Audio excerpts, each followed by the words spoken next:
오늘은 참 감사해요. Chama chose national anthem for Senegal. Nakumbuka alikuja mwezi wa bali na kifo. Walimu sana ni bwana tutaka kuimba national anthem. Bakafika hujitsi. Kama mimi hapa ndio chama sana. Tunafiki kwa chama cha shirika. Alikuja mwezi tukumbuka Alikuja mwezi sana. Saka kitaka atosi mwamba kitegerezanya kibatire kuti awa komre Kristo aipigwa na mkati mmoja wakana wakumana sina wakati hapo ninasema mkati kujana na wachinja wao wanazungumza kwa Taslim GC. Tunakumbuka MGC alipanzai. Mjumano kitisema apige kanga. Chicheni kanga redu. Kana mara kusiringiza. Chicha kufiringiza. Alipanzao walikuwa wanataka you are not invited here. God never invited you inside here. So the Bible teaches on that.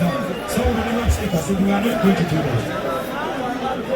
Sasa kanataka kusogeza kwa maana hakika it's not good. Ile katika yetu blue ya black tunakula mkeza kama sisi tunaimba ni ngoma tambeni kama sawa ati derejo ndio kutumia jinsi alipafanya ajina zote wanasema hadithi tambeni na samuti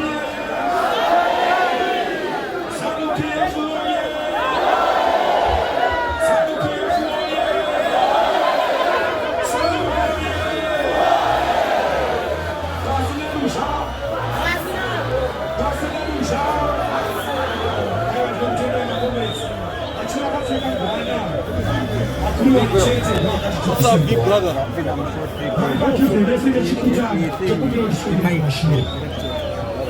I see mistake my comrades. Simba.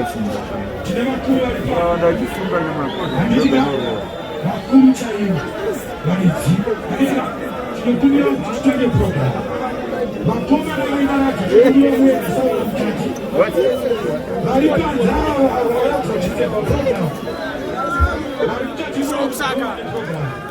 Nyama tano na tano mchini. Watu wanaishi makala. Msafiri wangu alikuja wala kuona. Msafiri wangu alikuja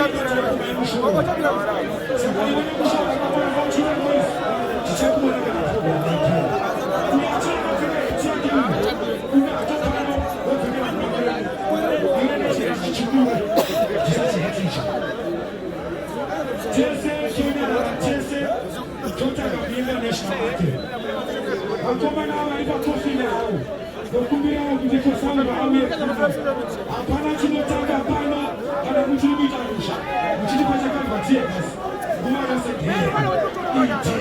iti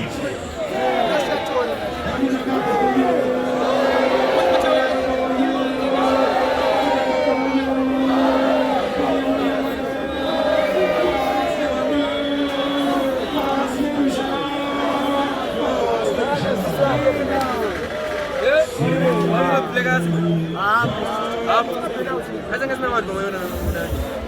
Ndio tangaza na shtuko. Watanga isina.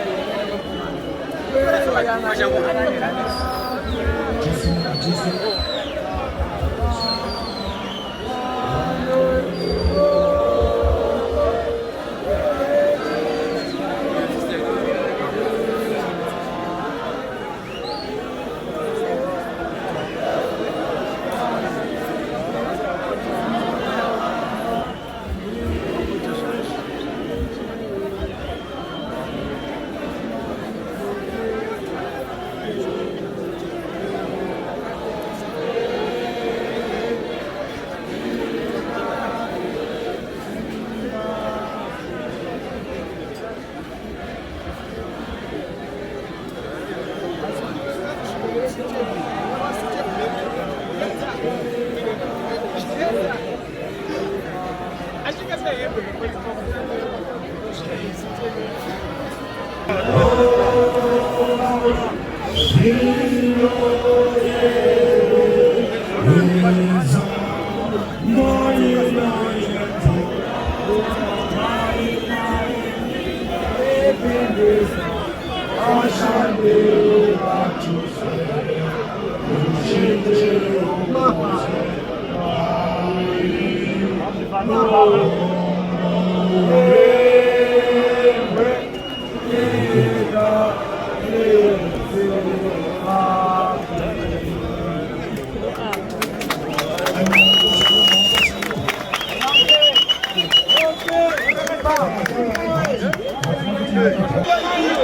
you.